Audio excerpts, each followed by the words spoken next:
Qax rayonunda dəhşətli hadisə. Yuxuda ilan sancdı. Vəziyyəti ağırdır.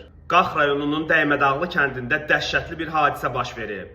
2005-ci il təvəllüdlü kənd sakini Cəbrailzadə İsrafil İsmailoğlu qoyun otararkən yuxuya gedib və bu zaman ilan onu sancıb. Yeniyetmə ilan sancısından gələn acı ilə ayılsa da ilan belinə dolandığı üçün onu ayıra bilməyib. Məlumata görə İsrafil belində ilanla birlikdə kəndə tərəf qaçaraq çətinliklə də olsa yardım istəyib. Kənd sakinləri ilanı ondan ayırmaq üçün xeyli çətinlik çəkiblər. Dərhal xəstəxanaya çatdırılan İsrafilin vəziyyəti ağır qiymətləndirilir. O təcili olaraq Bakıya gətirilib və hazırda həyati təhlükə ilə üz-üzədir. Ailənin sosial durumu da olduqca ağırdır. Anası illər əvvəl onkoloji xəstəlikdən vəfat edib. Qardaşı hazırda hərbi xidmətdədir. İsrafilin atası isə ailəni tək başına dolandırmağa çalışır və ciddi maliyyə çətinlikləri ilə üzləşir. Bu çətin gündə ailəyə dəstək olmaq istəyənlər üçün bank kartı söyləyəcəm. Kartın nömrəsi 4169 7388 2679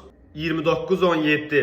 İctimaiyyətdən bu yardıma ehtiyac olan ailəyə dəstək göstərmək və xəbəri paylaşmaq xahiş olunur. Bəzən bir paylaşım da böyük dəstək ola bilər.